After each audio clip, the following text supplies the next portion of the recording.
அடிக்கடி தவறு செய்கின்றவன் அப்பாவி, ஒரு தவறுமே செய்யாதவன் மரக்கட்டை. தன்னை அறியாமல் தவறு செய்து தன்னை அறிந்து திரித்து கொள்கின்றவன் மனிதன். நாமும் மனிதனாக வாழ முயற்சிப்போம் என்கின்ற சிந்தனையோடு இன்றைய ஆனந்த ஆரம்ப நிகழ்வுக்குள் அன்போடு அழைத்துச் செல்கின்றோம். ஆன்மீக அன்பர்களே, இன்று நாம் சிந்திக்க இருக்கக்கூடிய தலைப்பு அரைகுறையா அர்ப்பணிப்பா. அரைகுறையா அர்ப்பணிப்பா. பொதுவாக நம்ம நிறைய விஷயங்களை இந்த நிகழ்வில் பார்த்து வருகின்றோம். சைவ பெருமக்களுடைய பெருமையை பேசுவதற்கு பெரிய புராணம் என்கின்ற திருத்தொண்டர் புராணம் பேசுகின்றோம். வைணவத்தில் சொல்லப்பட்ட நாராயணனுடைய பெருமையை பேசுவதற்கு இராமாயணம், வாழ்வியல் நீதியை, விதுர நீதியை, பாத்திர படைப்பை, கொடை சிறப்பை தெரிவதற்கு மகாபாரதம் எடுக்கின்றோம். ஞான மலர்களை பற்றி பேசுகின்ற போது ஞானிகளுடைய வாழ்க்கை வரலாற்றை கண்முன்னே கொண்டு வந்து காவியம் படைக்கின்றோம். இப்படிப்பட்ட நேரத்தில் நாம் அவ்வப்பொழுது சில வாழ்வியல் சிந்தனைகளை இந்த எண்ண ஓட்டத்தில் சிந்தித்து பார்க்கின்றோம். அந்த வகையில் இன்றைக்கு அரைகுறையா அர்ப்பணிப்பா என்கின்ற இந்த தலைப்பு நம்மை கொஞ்சம் சிந்தனை குதிரையை சிறகடித்து ஓடச் செய்கின்றது. இந்த நாட்டில் காவிக்கு புனிதம் தந்தது என்றவுடன் கண்முன்னே சொல்லுவோம் ஆதிசங்கரர், மகா பெரியவர், விவேகானந்தர் என்று. வெண்மைக்கு புனிதம் தந்தது என்று பட்டியல் போட்டால் உடனே நம் கண்முன்னே தெரிவது பகவான் ராமகிருஷ்ண பரமஹம்சரும், வாடிய பயிரை கண்டபோதெல்லாம் வாடினேன் என்ற வள்ளலாரும். இந்த ஞான மலர்களெல்லாம் இந்த மண்ணுக்கு சொன்னது என்ன? அர்ப்பணிப்போடு வாழுங்கள், அரைகுறை வாழ்க்கை வாழாதீர்கள் என்று. அந்த வகையில் இப்பொழுது உங்கள் கண்முன்னே நான் அழைத்துச் செல்வது கல்கத்தா மாநகரம். பகவான் ராமகிருஷ்ணர் கண்மூடி சலனமற்று ஆண்டவனை தியானித்து கொண்டிருக்கிறார். அவரிடத்தில் ஒரு மிட்டாமராசு செல்வந்தர் ஓடி வருகின்றார்.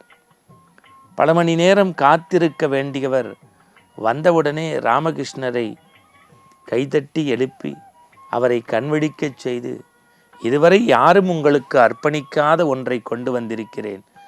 1000 தங்க பொற்காசுகள், 1000 தங்க பொற்காசுகள், அத்தனையும் உங்களுக்கும் உங்கள் மடத்திற்கும் சமர்ப்பணம் என்று மூட்டையை பிரித்து சலசல என்று கொட்டினார். சலசல என்று கொட்டினார். சலனமே இல்லாத ராமகிருஷ்ணர் முன்பு. அந்த வார்த்தை எனக்கு ரொம்ப பிடிச்சிருந்தது. சலசல என்று கொட்டினார், சலனமே இல்லாத ராமகிருஷ்ணர் முன்பு. பகவான் ராமகிருஷ்ணர் என்ன இது என்று கேட்டார். நான் உழைத்து வேர்வை சிந்தி சம்பாதித்த தங்க பொற்காசுகள். இனி இது எனக்கு சொந்தமல்ல, உங்களுக்குத்தான். உங்களுடைய அன்பை, பக்தியை, உங்களுடைய ஞானத்தை பார்த்து உங்களுக்கு இது பரிசாக தருகின்றேன். சில பேர் பரிசு கொடுப்பான், ஒரு மோதிரமோ, செயினோ, வாட்சோ, பேனாவோ, ஏதோ ஒரு பொருளை கொடுப்பான். கொடுத்துட்டு 1008 கண்டிஷன் போடுவான். இதை நான் பார்க்கும்போதெல்லாம் நீங்கள் போட்டுக்கணும், நான் பார்க்கும்போதெல்லாம் அந்த பேனால் தான் எழுதணும், நான் சொல்லும் போதெல்லாம் இந்த கடிகாரத்தை கட்டணும், நான் போகும்போதெல்லாம் நீங்கள் இந்த பைக்கில் தான் போகணும். ஏன்னா அதை பார்க்கும்போதெல்லாம் இவர் நினைப்பு வரணுமா? இல்லை. ஒருவருக்கு ஒரு பொருளை தந்துவிட்டோம் என்றால் அதனுடைய உரிமை நமக்கில்லை என்கின்ற சிந்தனை வேண்டும் என்கின்றார் பகவான் ராமகிருஷ்ணன்.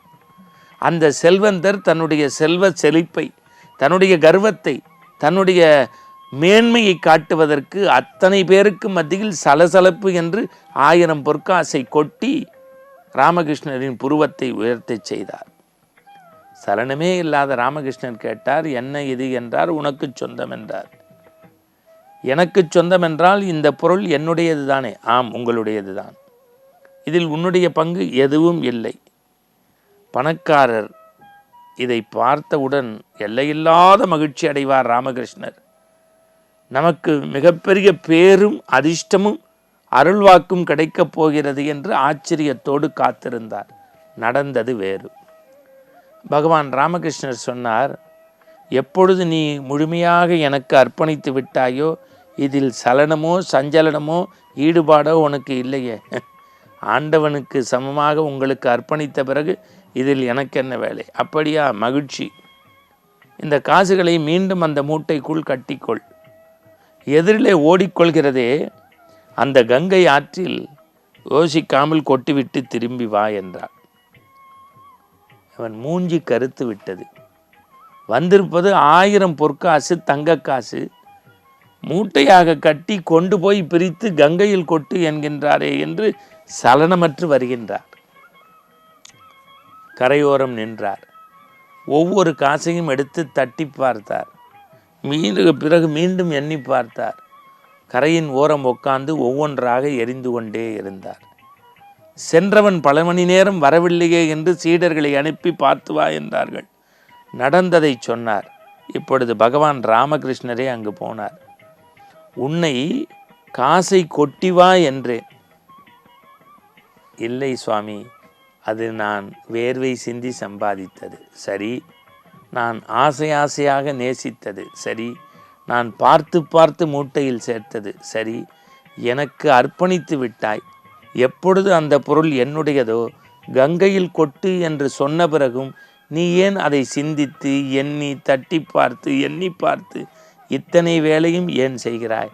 என் மனம் ஒப்பவில்லை. என் மனம் முழுமையாக ஈடு கொடுக்கவில்லை. அரைகுறை மனையாக இருக்கிறது என்று அந்த பக்தன் முடித்தான்.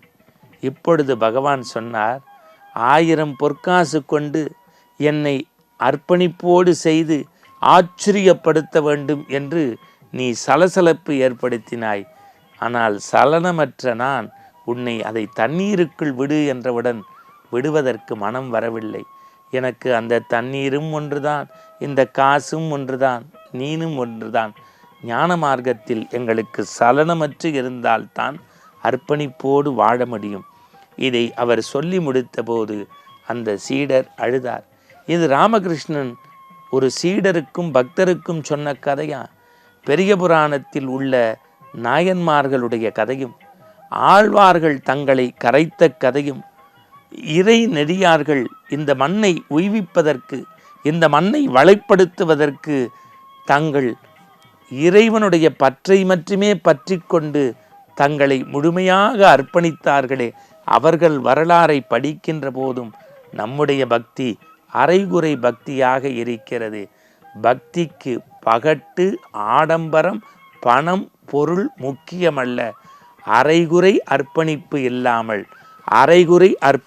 இல்லாமல் நம்மை முழுமையாக அர்ப்பணித்தோம் என்றால் ஆண்டவன் ஆனந்த சன்னதி அகத்திற்குள். மீண்டும் நாளை சந்திப்போம்.